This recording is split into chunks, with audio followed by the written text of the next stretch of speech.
उद्धारा जगतधारा देई सर्वासावर स्वरूपानुसंधान चित्तरमो निरंतर काम क्रोधादिक थारा मिळो न च अंतरी अखंडित वसो चित्ती तूच अनंता सर्वांतरी शरीरी ही घरी गारी कन्या पुत्रादि परिग्रही अनासक्त असो चित्त आसक्त त्वत् अनुग्रही मिळो धन मिळो मान मिळो लौकिक आग्रह सोडविला परिमत मोह पाशांतुनी गळा असो भोग असो त्याग असो विद्या असो कला अविट पद पदमांची भाव भक्ती ते सकळा चराचर दिव्य रूप दिसो बाहेर अंतरी सर्वांचे भले भावे उच्चारो मन वैखरी मी माझे मावळ सर्व तू तुझे उगवता मी तूपणा जगन्नाथा ओ एकची तत्वता देव भक्त से द्वैत अद्वैत न खंडिता दाखवी देवानंता प्रार्थना ही तुलाता सद्गुरुनाथ महाराज की जय।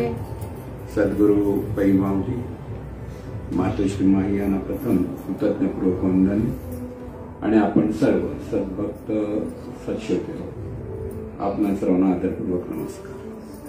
आजचा जो प्रश्न आहे भावाची परिणती भक्तीत कशी करायची, त्यातून प्रेमभक्ती कशी प्रकट होते, प्रेम व भक्तीतील व्यावहारिक आणि आध्यात्मिक फरक सांगा।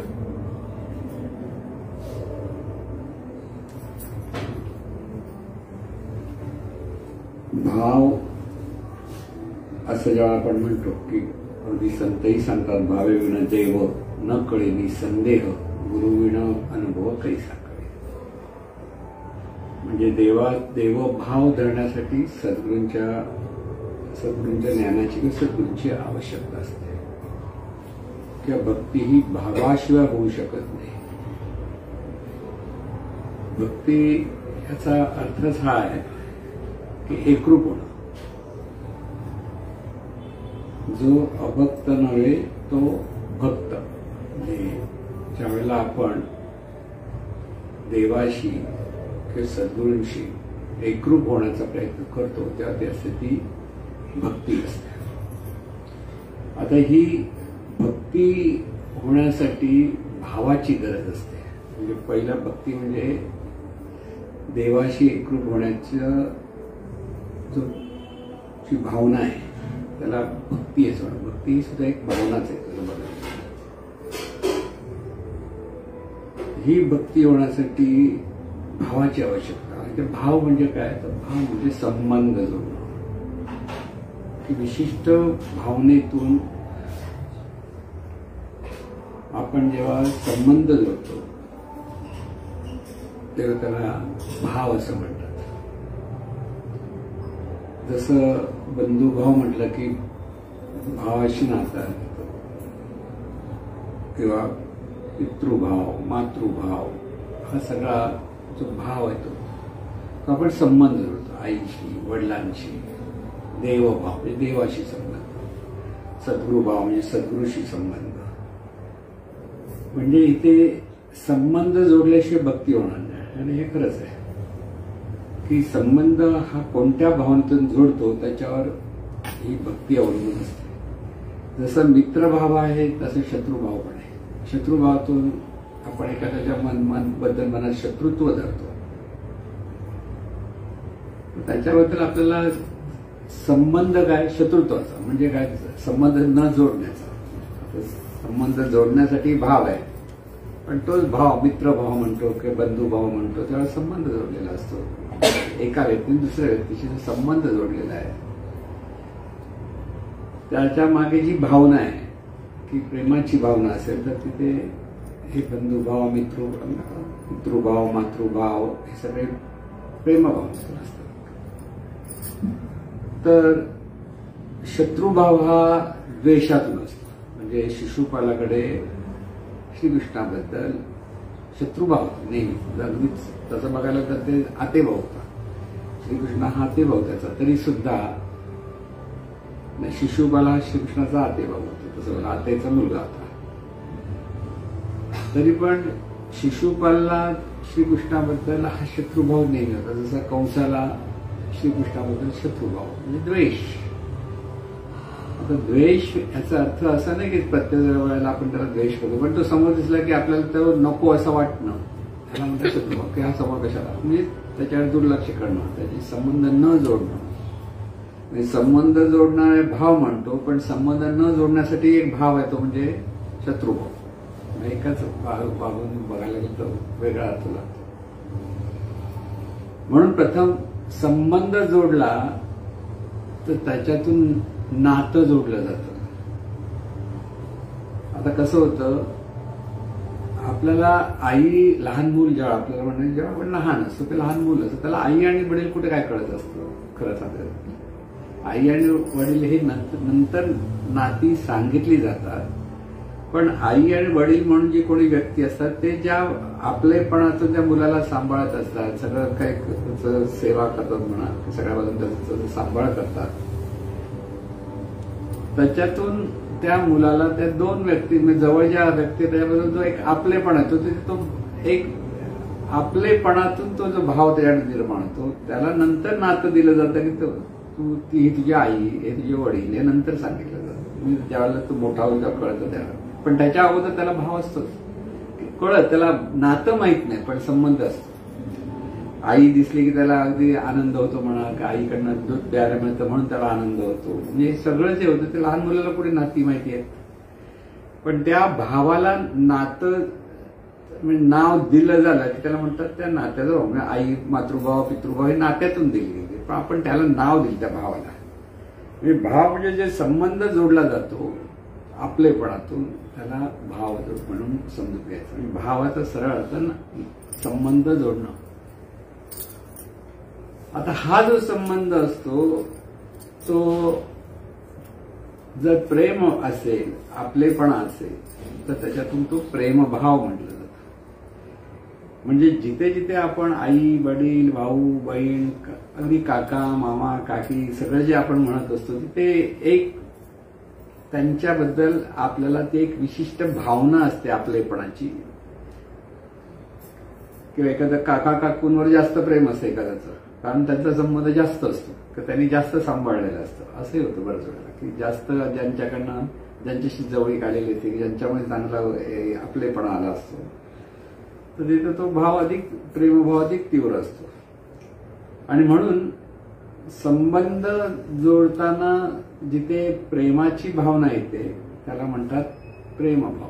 म्हणजे कसं आहे, देवाशी आपला संबंध जोडताना तो जर प्रेमभावातून आला तर प्रेम ही जी भावना आहे माणसाकडे ती सुद्धा भक्तीसारखीच आहे. एका बाजूला बघायला की ज्या व्यक्तीवर आपण प्रेम करत असतो त्या प्रेमातून आपल्याला ती व्यक्ती आपल्या जवळ हवी असते की सतत त्यांच्याशी आपल्याला संबंध हवा असतो.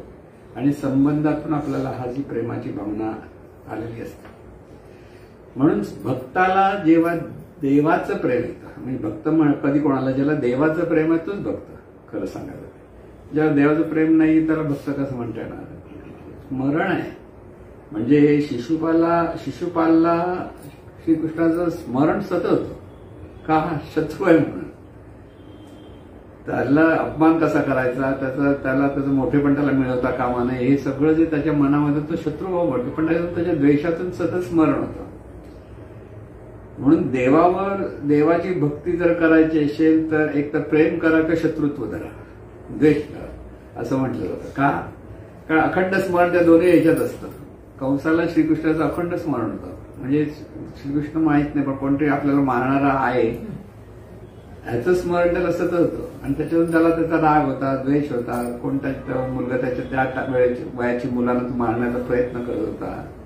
हे सगळं कसं होतं की तिथे स्मरण सतत असतं. म्हणून भावातून जेव्हा अखंड स्मरण जमवतं तेव्हा तो भक्तीकडे त्याचा वळण होतं. कारण भक्ती म्हणजे अखंड स्मरण जिथे सतत व्हायला लागलं की ती भक्ती होती.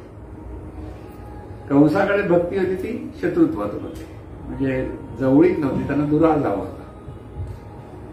पण संत ज्यावेळेला आपण म्हणतो की जसं मीराबाई आहे किंवा अनेक कबीर आहेत, अनेक संत आहेत, वेगळ्या वेगळ्या पद्धतीची आहेत त्यांच्याकडे भक्ती बघायला गेलं तर. मीराबाईकडे असलेली भक्ती किंवा कबीराकडे असलेली भक्ती किंवा तुलसीदासांकडे असलेली भक्ती, तुलसीदास वगैरे हे सगळे ज्यावेळेला आपण हे संत पाहतो त्यांच्याकडे एकच भक्तिभाव होता, म्हणजे ते देवावर निरातिशय प्रेम करत होते.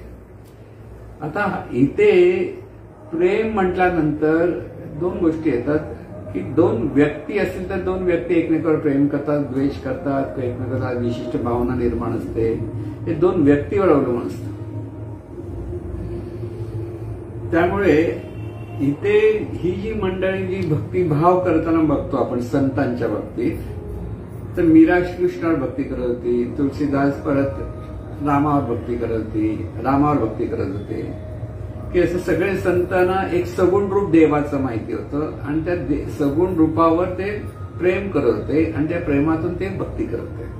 म्हणजे सगळे जे भक्त जेव्हा आपण म्हणतो, कोणी शंकराचा भक्त आहे तर शंकर ह्या रूपावर प्रथम प्रेम असतं आणि त्याच्यातून ती भक्ती इतकी दृढ होते की त्याच्यात ज्ञान प्रगट होतं. महत्वाचा तो भाग आहे की भक्तीतून ज्ञान असं आपण म्हणतो. त्यावेळेला रामकृष्ण परमहंसांना काली मातेची भक्ती होती. आता ती भक्ती म्हणजे पारंपरिक भक्ती होती त्यांच्याकडे, सतत पूजा अर्चा करणं वगैरे, पण त्यांच्याकडे ती तो एक भावना निर्माण व्हायला लागली की आई म्हणून, काली माता म्हणून, आणि तिथे मातृत्वाचा भाव त्यांच्याकडे आई म्हणून तिच्याकडे पाहता पाहता पाहता त्यांची जी मनाची धारणा इतकी उदात्त होत गेली की त्याच्यातून तिथे ज्ञान प्रगट व्हायला लागलं. म्हणून भक्तीतून ज्ञान प्रगट होतं एका बाजूने, पण ज्ञानातून भक्ती केली तर ती अतिशय उत्तम असते. आता प्रथम सगळेजण भक्ती करतात, सगुण रूपावर भक्ती करत असतात आणि सगुण रूपावर भक्ती करताना त्या भक्तीतून त्या चैतन्य स्वरूपाशी एकरूपता जी साधायची असते त्यासाठी ज्ञानाची आवश्यकता असते. म्हणून ज्ञान तिथे प्रगट होणं. ज्ञान कसलं? देवाचं ज्ञान. म्हणजे आपण देवाची भक्ती ह्या अंगाने आता जर विचार केला की सद्गुरूंप्रती आपल्याला सद्गुरूंच्या प्रति भक्ती असते, सत्शिष्यांची. ती सत्शिष्यांची भक्ती असते ती कशी असते? तिथे सद्गुरू हा देव हा त्यांच्याकडे दृढ भाव असतो आणि तिथे जरी तिथे माणूस पण असलं तरी सत्शिष्यांना सद्गुरूंप्रती तो देवभावातून भक्ती असते. हा महत्वाचा मुद्दा लक्षात घ्यायचा की ते एकच सद्गुरू आणि अनेक शिष्य असले तरी एखाद्या शिष्याची भक्ती आणि दुसऱ्याची भक्ती याच्यात परत फरक दिसतो. का? की प्रत्येक जण कोणत्या भावातून ती भक्ती करतो त्याच्यावर सगळ्या गोष्टी अवलंबून असतात.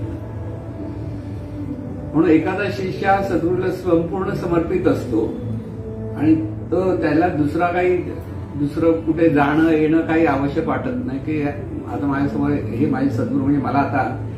कारण काही लोकांना कसं असतं की जरी एका ठिकाणी गेले तरी आणखी दुसरा काय सांगतो, तिसरा काय सांगतो, अशी एक जिज्ञासा भरपूर असते. आता जिज्ञासा असल्यामुळे जाणं चुकतं बरोबर हा वेगळा, पण ज्याच्याकडे निष्ठा असते, श्रद्धा असते, तिथे सद्गुरूंच्या प्रती ती ती एकरूपता येते आणि ती खरी भक्ती असते. म्हणजे तिथे श्रद्धा हवी. म्हणून भक्तीमध्ये प्रेम हवं, श्रद्धा हवी, कृतज्ञता हवी, आदर हवा, या सगळ्या गोष्टी एकत्र होतात, त्याला भक्ती म्हणतात. भक्ती ही भावनाच आहे म्हणताना तिथे प्रेम भावना आली, प्रेमाची भावना आली, कृतज्ञतेची भावना आली, आदराची भावना आली, की तिथे आपलेपणाची भावना येते सतत, की तिथे सतत सद्गुरूंचं स्मरण अखंड असतं. आणि म्हणून सद्गुरूंचं स्मरण अखंड असल्यामुळे त्या भक्तीमध्ये तिथे शरणागती असते परत. म्हणजे ह्या सगळ्यातून शरणागती असते. तिथे परत फरक वाटत नाही की हे बरोबर आहे, चूक आहे, हा विचार त्यांच्याकडे येतो की सद्गुरू सांगतात म्हणजे आपल्याकडे ते व्हायला हवं, असा एक विचार भक्तांकडे असतो. खरं सद्भक्त आपण ज्यांना म्हणतो ते. म्हणून भक्तीमध्ये प्रेमभावना तर असायलाच हवी, त्याशिवाय भक्ती होऊ शकत नाही. म्हणजे भाव म्हटला की संबंध आला की भावना आहे. लक्षात ठेवा, संबंधच्या मागे कोणती भावना आहे, त्या भावनेतून ती भक्ती तयार होते. म्हणून भाव भक्ती भाव हे सगळे शब्द एकमेकाशी जोडलेले गेलेले असतात. आणि त्यामुळे सगळं जे संत आहे त्या संतांना देवाचं अखंड स्मरण असतं. अखंड स्मरण म्हणजे अनुसंधान आपण म्हणतो.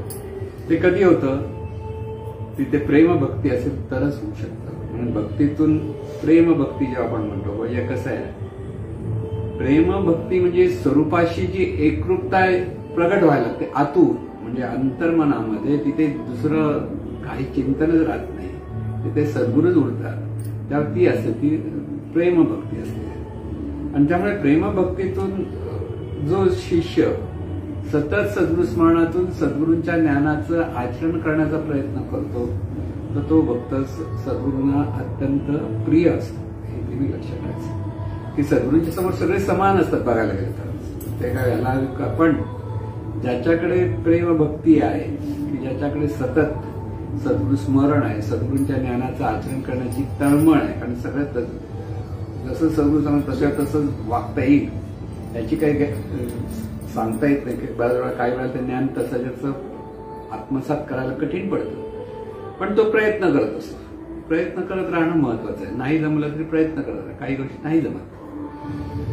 तर असे जे भक्त असतात ते सद्गुरूंना अत्यंत प्रिय असतात, की त्यांच्यासाठी ते सतत मार्गदर्शन करत राहतात त्यामुळे. आणि म्हणून हा सगळा जो अध्यात्माचा भाग आहे, त्या अध्यात्मामध्ये परमेश्वर विषय समजून घेणं हे अत्यंत आवश्यक असतं. की परमेश्वर म्हटल्यानंतर ते अनंत चैतन्य स्वरूपच, दुसरं परमेश्वर असं काही सांगता येत नाही. आणि ते अनंत चैतन्य स्वरूपच सर्व रूपारूपाने प्रगट आहे, हा दुसरा अर्थही समजला पाहिजे. सगळी रूप ही चैतन्य स्वरूपाची आहेत. मग अध्यात्मामध्ये ह्या दोन गोष्टी जर व्यवस्थित समजल्या तर भक्ती ही ज्ञानपूर्वक होती. ज्ञानातून भक्ती असते. की ज्ञानपूर्वक म्हणजे काय, चैतन्यच आहे, दिव्य स्वरूपच आहे, हे सतत स्मरण असणं म्हणजे ज्ञान. ज्ञान म्हणजे दुसरं काय नाही. ज्ञानाचं एका वाक्यात वर्णन करायचं असेल तर आहे ते केवळ चैतन्य स्वरूपच आहे. जे जे रूप दिसतात ते चैतन्य स्वरूपच पाहायला लागला म्हणजे त्या अनंत स्वरूपाची भक्ती तिथे सुरू झाली. की प्रत्येक रूप हे त्या चैतन्य स्वरूपाचं आहे, प्रत्येक रूप हे त्या चैतन्य स्वरूपाचं आहे. ह्या भावातून सद्गुरूंनी सांगितलं, जरी कळलं नाही तरी सर्वजण जो भक्त सतत हे चैतन्य स्वरूपाचं रूप आहे, सर्व चैतन्य स्वरूप, त्या पद्धतीने पाहण्याची दृष्टी आली की सगळीकडे समत्वाने पाहण्याची दृष्टी येते. समत्वाने पाहण्याची दृष्टी झाली की तिथे अध्यात्म सुरू झाला. जोपर्यंत समत्व नाही तोपर्यंत अध्यात्म नाही. कळत लक्षात. ज्या वेळेला आपण दुसऱ्यांकडे विषमतेतून पाहतो, म्हणजे दुर्भावनेतून पाहतो, कधी श्रेष्ठ कनिष्ठ भावनातून पाहतो, तर तिथे अध्यात्म नसतो. खरा अध्यात्म हा समत्वातून पाळते. कोणीही समोर आलं तरी ते चैतन्य स्वरूपाचं रूप आहे आणि त्याचं भलं व्हावं ही सहज प्रेरणा जेव्हा साधकाकडे यायला लागते त्या तो खऱ्या अर्थाने भक्त झाला म्हणून समजा. म्हणून एका बाजूने हे चैतन्य स्वरूपच आहे आणि चैतन्य स्वरूपाचीच सर्व रूप आहे. जे चैतन्य स्वरूप दिसत नाही तेच रूपाच्या अपेक्षेत दिसतं. हा महत्वाचा मुद्दा बऱ्याच वेळा लक्षात येत नाही.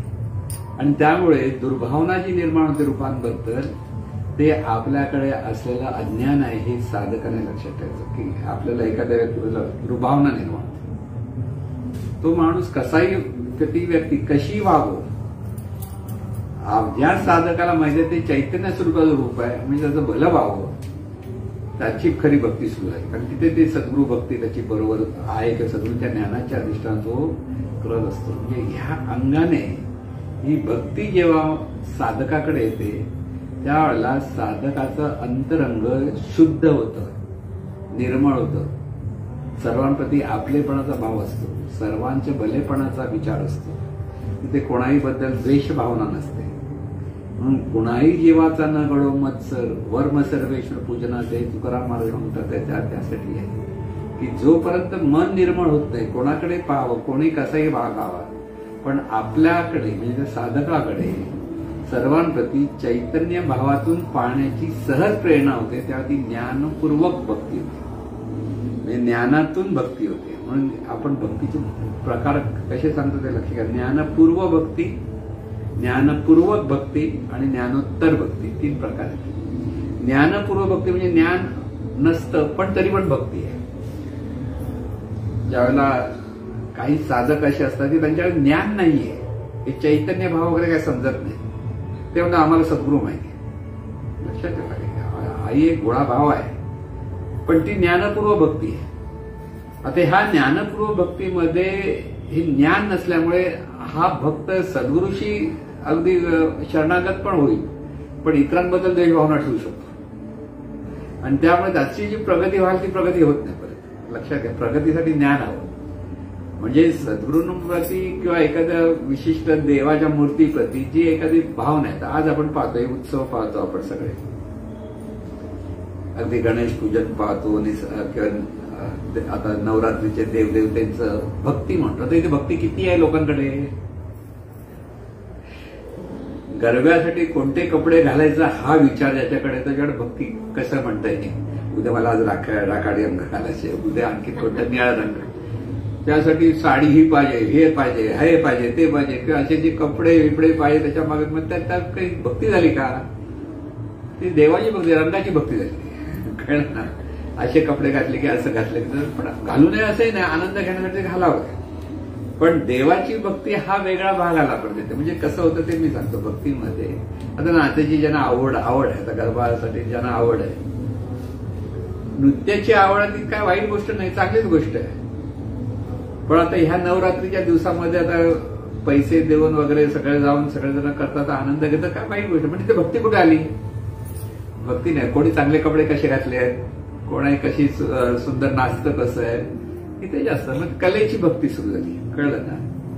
म्हणजे हे लक्षात ठेवायचं, इथे देवीची भक्ती म्हणजे नेमकं कोणाची भक्ती, तर ती चैतन्य शक्तीची भक्ती आहे.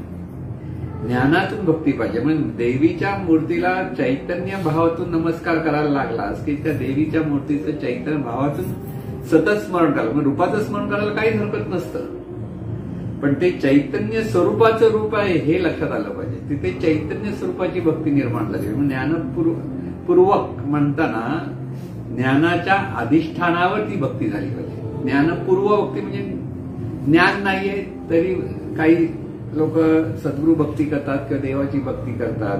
पण जगामध्ये अधिकाधिक लोक ही ज्ञानपूर्व भक्ती करणार आहेत.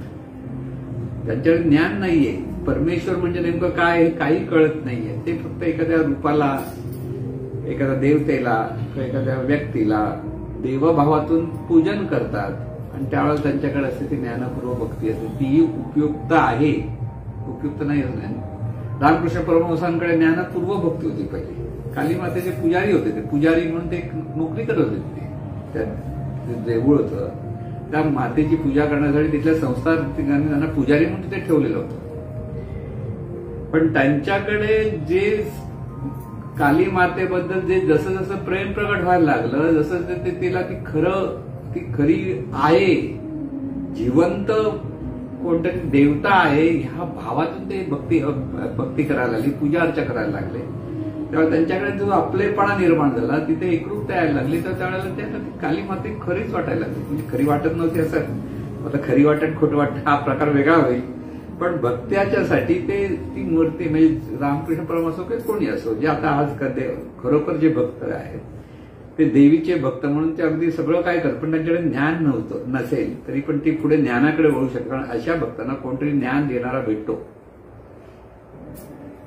असे ज्ञानपूर्व भक्तीतून जे सतत भक्ती करतायत त्यांना ज्ञान नाहीये, ते एखाद्या मूर्तीची पूजा करतात किंवा सद्गुरूंची पूजा करतायत, पण तिथे जर सद्गुरू भेटले तर ते ज्ञान देतील, किंवा जे देवाची मूर्ती त्यांना सद्गुरू भेटतील आणि तिथे ते ज्ञान मिळतं. ज्ञान कुठेतरी मिळणार, कारण या भक्तीतून तो प्रयत्न असतो.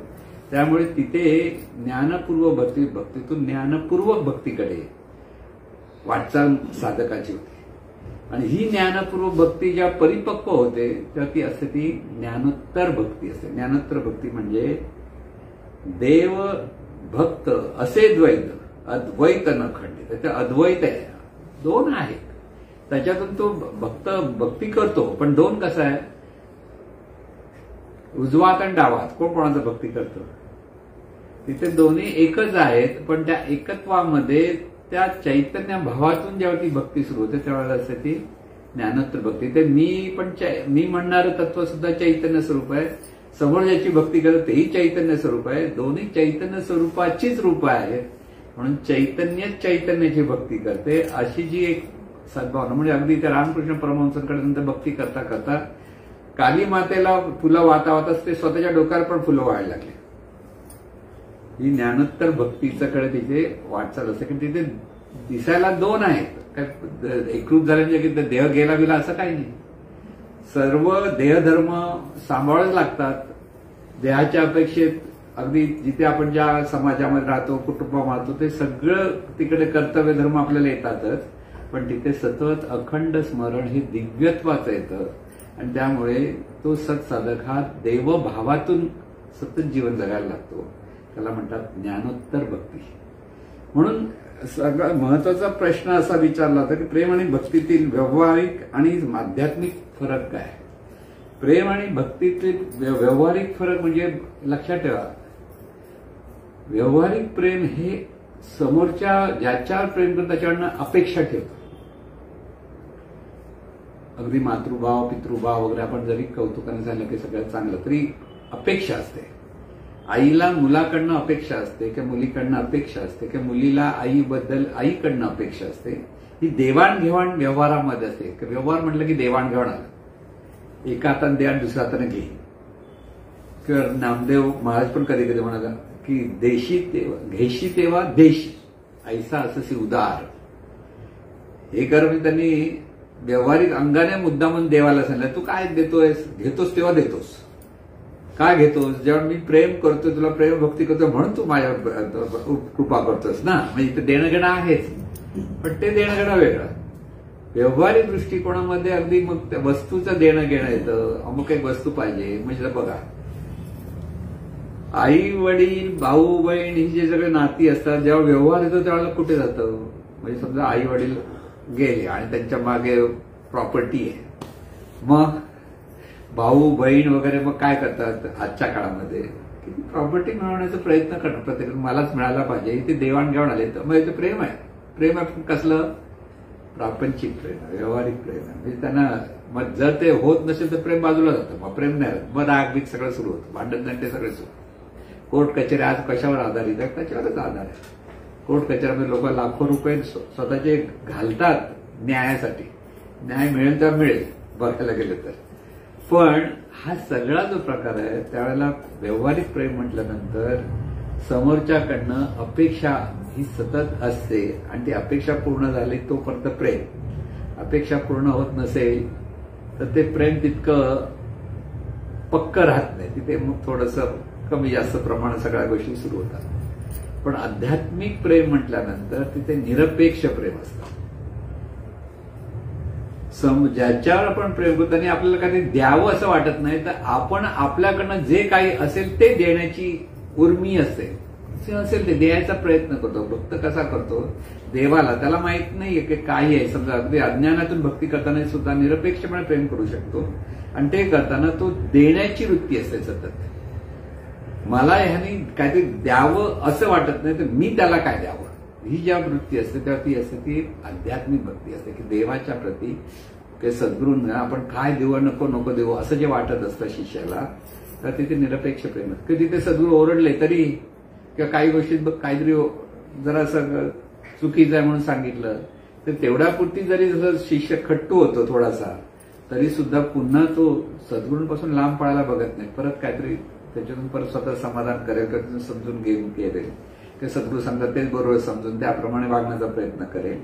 कारण तिथे निरपेक्ष प्रेम असतं, काही मागतायचं नसतं. तर सद्गुरूंप्रती समर्पितपणाची भावना असते आणि म्हणून समर्पित भावनाची ज्याच्याकडे भावना आहे तिथे ती आध्यात्मिक भक्ती असते. आणि म्हणून प्रेम आणि भक्तीमध्ये म्हणजे प्रेम, व्यावहारिक प्रेम आणि आध्यात्मिक प्रेमामध्ये ही मोठी भक्ती, म्हणजे हा मोठा फरक आहे.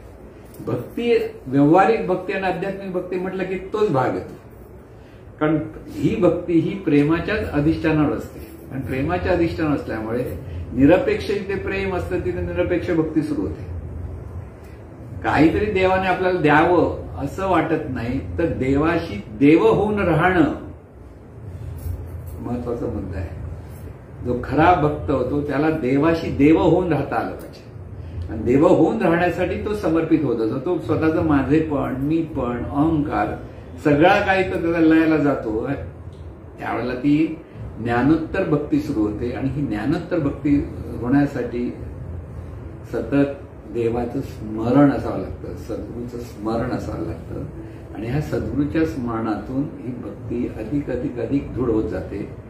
सद्गुरूंची भक्ती ही सर्वात श्रेष्ठ भक्ती. लक्षात घ्या, तुम्ही म्हणाल देवाची भक्ती म्हणजे आता अनेक देव जे सांगितले जातात आपल्या हिंदू धर्मामध्ये, शंकर आहेत, गणपती आहेत, कृष्ण आहेत, राम आहेत, हे सगळे देवदेवता, हनुमंत आहेत, त्या देवदेवता अनेक देवी आहेत. सगळ्या देवदेवतांची सगुण रूपाची भक्ती शिकवली गेली. कधी शिकवली गेली? वेद काळामध्ये ती तशी भक्ती नव्हती. पुराण काळामध्ये ह्या सगळ्या देवांच्या सगुण मूर्ती निर्माण झाल्या. सगुण मूर्ती का निर्माण झाल्या? की सर्वसाधारण माणसाला ते अनंत स्वरूपाची भक्ती समजत नव्हती. ज्ञानी जे भक्त होते की जे तपश्चर्या करणारे साधू होते त्यांना ते कळलं होतं चैतन्य स्वरूपच आहे, पण हे चैतन्य स्वरूपाचं स्मरण करा तुम्ही नेमकं काय करायचं हे कळत नव्हतं आणि त्यासाठी ह्या सगुण भक्ती निर्माण. म्हणून सगळ्या देवदेवतांच्या मूर्त्या त्या मानवी देहात दाखवल्या गेल्या. लक्षात आहे, एखाद दुसरी मूर्ती, एखाद दुसरं रूप जरासं वेगळं दाखवलं जातं, पण शक्यतो सगळ्या देवदेवता ह्या मानवी देहातल्या आहेत. मानवी देह म्हणजे देहात का? कारण सगळी माणसं ही त्या देवाच्याच मूर्ती आहेत हे सांगण्यासाठी तो भाग आलेला. की जसं आता आपल्याला राम म्हटलं की माणसाचा दिसतो, कृष्ण म्हटलं की माणसाचा दिसतो. मग हा राम आणि कृष्ण म्हणजे इतर माणसाचं तिथेही त्याची आराधना आपल्याला करता येते, तिथेही आपल्याला त्या भावातून पाहता येतं. ह्यासाठी ह्या देवदेवतांची भक्ती, सगुण भक्ती निर्माण झाली. ती सुद्धा अगदी व्यास महर्षींनीच निर्माण केली म्हणायला हरकत नाही. त्यांच्यानंतर आणखी काही साधू पुरुष निर्माण केली. कारण ही पुराण लिहिली गेली आहेत ती त्यासाठी जाणीवपूर्वक लिहिली गेली की सर्वसाधारण माणसाला ही भक्ती करता यावी म्हणून. कारण रूपाकडे पाहिल्यानंतरच भक्ती होते. पण तरी सुद्धा ह्या सर्व देवदेवतांपेक्षा सद्गुरू भक्ती ही श्रेष्ठ भक्ती असते. म्हणून का भक्ती असते अशी? कारण तिथे ज्ञान येतं. सर्वसाधारणपणे माणसं ज्यावेळेस देवाची, शंकराची भक्ती करत जातात, महाशिवरात्रीची भक्ती म्हणून महाशिवरात्रीला उपास तपास करणं ही भक्ती झाली. अगदी कडक उपास करतात, व्रतवैकल्य करतात, ते 1000 बेल वाहिलं जातं, ही भक्ती आहे. पण ही भक्ती कसली आहे? अज्ञानातून भक्ती. तिथे परमेश्वर कळलेला नसतो, पण बाबा देवाची मूर्ती आहे का, हा शंकरा देव आहे त्याच्यावर मी भक्ती करतो एवढा बोलते. महाशिवरात्र संपली की संपलं. परत मी माझा चालू होतं, देवदेवाच्या देवालाच बसवलेला असतो. कळलं? तिथे परत काही एवढं. कधी संध्याकाळी सकाळी नमस्कार केला की देवाची भक्ती झाली, असा जो प्रकार होतो त्यावेळी ती अज्ञानाचं भक्ती असते. म्हणून ह्या सगुण भक्तीमध्ये सुद्धा सगुण रूपातली भक्ती वाईट नव्हे, कारण सगुण भक्तीतूनच ज्ञानोत्तर भक्तीकडे वळता येतं. संतांना सगळ्यांना ही जी ज्ञानोत्तर भक्ती नंतर प्राप्त झाली. मग मीराबाईंना पण ज्ञानोत्तर भक्ती सद्गुरू भेटल्यानंतर मिळाली. आणि ती सगुण रूपाचीच भक्ती केली, ती श्रीकृष्णाची प्रचंड भक्ती केली. पण ज्यावेळेला सद्गुरू भेटले तेव्हा मीराबाईंना खरं कळलं की नेमकं श्रीकृष्ण म्हणजे नेमकं काय. आणि तिथे तिने तो अभंग म्हटला ना, मेरे तो सद्गुरूने मला जे नाम दिलं अलौकिक रत्न दिलं असं ती ते म्हणते. ते त्यासाठी ते जे ज्ञान तिला झाले त्यावेळी तिने पाहिजे महिने रामरत्न. आता ती कृष्णाची भक्त रामरत्न कुठून आलं? कारण सद्गुरूने त्याला राम नाम दिलं. पण राम म्हटलं कारण कृष्ण म्हटलं तरी एका चैतन्य स्वरूपाला नाम दिलं. आणि सद्गुरूने तिला तिची कृष्ण भक्ती बघून सुद्धा राम नाम का दिलं असा प्रश्न येतो. कारण तिला चैतन्य स्वरूप काढण्यासाठी राम नाम दिलं. श्रीकृष्ण म्हटलं तिच्या डोळ्यासमोर श्रीकृष्ण दिसायचा. रात्रंदिवस ती श्रीकृष्णाचीच भक्ती करत होती. तिला श्रीकृष्णाशिवाय दुसरं काहीच कळत नव्हतं. पण ते श्रीकृष्ण म्हणजे काय आहे की ते चैतन्य स्वरूप काय आहे आणि ते चैतन्य स्वरूपाची भक्ती करणारी ही मीरा कोण आहे हे जेव्हा तिला कळलं की मीरा कोण आहे तेव्हा तिला राम रतन पाय म्हणते ते तिथे आलं खरं. म्हणजे ते हे सगळं जे गुह्य म्हटलं जातं की भक्तीमध्ये की भक्ती म्हणजे जो देव वेगळा वाटत असतो त्याची जी भक्ती करता करता त्या देवाचा आणि आपला जो संबंध आपण जोडत असतो त्याच्यातून मी वाजा होतो आणि उरतो तो देवच उरतो. भक्त वजा होतो आणि उरतो तो देव उरतो. तेव्हा ती देवाची संपूर्ण भक्ती असते. म्हणून कोणत्याही भक्तीला नावं ठेवता कामा नाहीत. कारण प्रत्येक भक्ती जेव्हा शुद्ध भावनेतून होत असते तेव्हा ती भक्ती श्रेष्ठच असते. म्हणजे अगदी अज्ञानातून पण एखादी शुद्ध भावनेतून भक्ती करते. कृष्णाची भक्ती मीराबाईंनी केलेली आहे. तर मीराबाईंची भक्ती ही शुद्ध भावनेतून होती आणि त्या शुद्ध भावनेतून अगदी लहानपणापासून त्या भक्ती करता करता ती सद्गुरूंच्या जवळ पोहोचली. हे महत्वाचं असतं लक्षात घ्या. की ही भक्ती ज्ञानाकडे नेते, सहज नेते. तो नियम आहे तो. त्यामुळे तिथे सद्गुरू भेटल्यानंतर त्या सद्गुरूंच्या स्मरणातून सद्गुरून दिलेल्या ज्ञानातून मीराबाईला सगळं काही ते ज्ञान प्रगट झालं आणि म्हणून तिला ते सद्गुरूंच्या क्रमे सद्गुरूंना ते जाऊ नको म्हणून पण एक अभंग आहे की जोगी मत जायो कारण असं एक अभंग आहे तिचे. ते हे कशासाठी आहे की तिला ती भक्ती निर्माण झाली सद्गुरूंप्रती. आता जी श्रीकृष्णाची भक्ती करतात सद्गुरूंची भक्ती कुठे आली असा प्रश्न त्यावेळेला ज्ञान सद्गुरून दिलेल्यामुळे तर श्रीकृष्ण म्हणतो तर सद्गुरूंच्या ठिकाणी ती पाहायला लागली.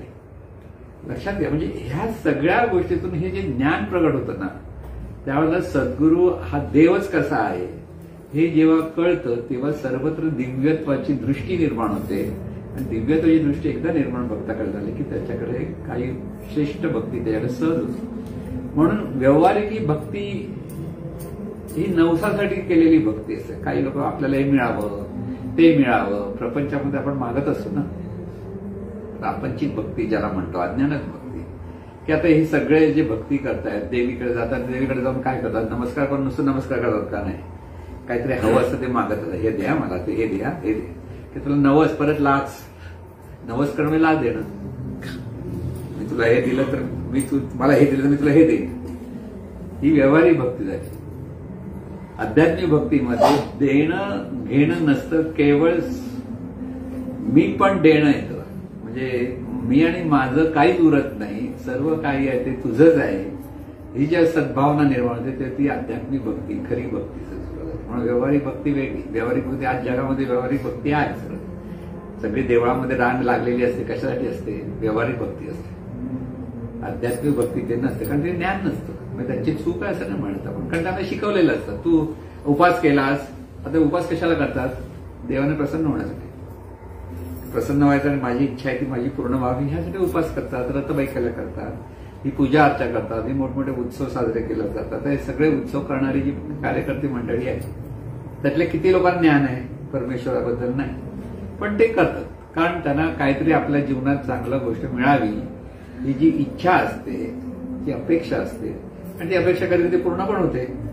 पण ते अंतर्मनाचं शास्त्र येतं श्रद्धेतून जेव्हा केलं जातं ते प्राप्त होतं आणि त्यावेळेला मग देवीने दिलं म्हणून ती परत धारणा होते मग अधिक भक्ती होते. पण ही अधिक भक्ती व्हायला लागली की तिथे ज्ञान कोणतं देणारा भेटतो आणि ज्ञान मिळायला लागलं की तीच भक्ती ज्ञानपूर्वक भक्ती होते आणि ज्ञानपूर्वक भक्ती प्रगल्भ झाली की तिचं रूपांतर ज्ञानोत्तर भक्तीमध्ये होतं. म्हणून तिथे देव आणि शिष्य किंवा भक्त आणि सद्गुरू हे दोन वेगळे उरत नाहीत तर आंतरिक प्रेरणेतून आंतरिक भावनेतून ते दोघंही एकच चैतन्य स्वरूप आहे ह्या भावनेमध्ये तिथे स्थिर होतो. तो जेव्हा असते ती ज्ञानोत्तर भक्ती असते. तिथे सद्गुरू हा वेगळा उरत नाही. तिथे दुजे पण राहत नाही तर तिथे फक्त सद्गुरू हे देवत्वाचा भाव तिथे फक्त उरतो. आणि हा देवत्वाचा भाव उघड झाला की तिथे असते ती ज्ञानोत्तर भक्ती असते. आणि ज्ञानोत्तर भक्ती होण्यासाठीच प्रत्येक साधकाची भक्ती सुरू झाली पाहिजे. लक्षात ठेवायचं, शेवटी मी उरता कामा नये. मी आणि माझं हे उरताच कामा, जे आहे ते सगळं सद्गुरूंचं आहे हे शब्दाने बोलायची पण आवश्यकता नसते.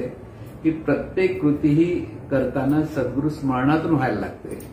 प्रत्येक गोष्ट करताना सद्गुरू स्मरणात होते किंवा देवाच्या स्मरण. ते सद्गुरू आणि देव हे दोन वेगळे का सांगतोय की ते समजून घेण्यासाठी की घरात सद्गुरू भेटावा लागतो आणि तिथे शिष्य तितकाच खरेपणाने भक्ती करणारा भेटावा लागतो. दोन्ही गोष्टी सगळेच खरेपणाने भक्ती करतील याची गॅरंटी नसते. कारण बऱ्याच वेळेला देवाणघेवाणच हवी असते.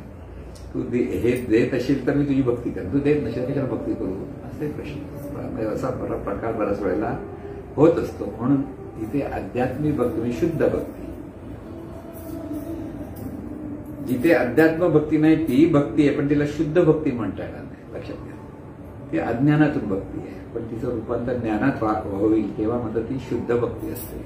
म्हणून भोळी बाबडी भक्ती सुद्धा जरी अज्ञानातून असेल तरी तिचा शेवटी प्रवास हा शुद्ध भक्तीकडे वळत असतो आणि शुद्ध ज्ञानाकडे वळतो. आणि तिथून त्या साधकाचा अगदी आध्यात्मिक प्रवास नक्की सुरू होतो आणि त्याच्यामुळे त्याची प्रगती होते.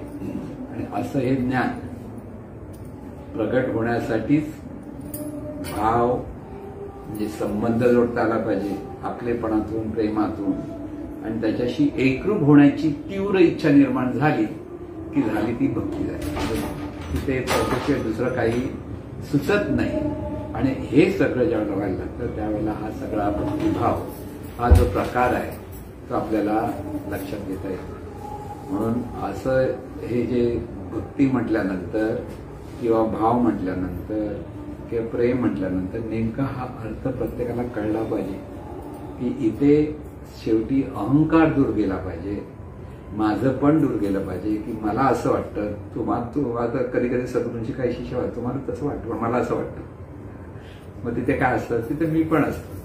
पण मी पण असल्यामुळे तिथे मग ती भक्तीला जरा अडथळे निर्माण होतात. जिथे सद्गुरू म्हणाले की शंका आणि विचारून क्लिअर करू शकतो आपण, पण क्लिअर केल्यानंतर परत मनात अडी काही राहता कामा नये. सद्गुरू सांगितलं त्याप्रमाणेच व्हायला पाहिजे. हा ज्यावेळेला विचार ज्याच्याकडे असतो तो खरा भक्त, तर त्याची भक्ती तिथे सुरू झाली आणि तिथे मग त्याला वेगळे पण जाणत नाही आणि त्यामुळे तो सद्गुरूंशी एकरूप राहतो. अशी भक्ती सर्वांना प्राप्त होईल अशी सद्गुरूचरणी प्रार्थना. ईश्वरा सर्वांना चांगली बुद्धी दे, आरोग्य दे, सर्वांना सुखात आनंदात ऐश्वर्यात ठेव. सर्वांचं भलं कर, कल्याण कर, रक्षण कर आणि तुझे गोड नाम मुखात अखंड राहू दे. सद्गुरुनाथ महाराज की जय.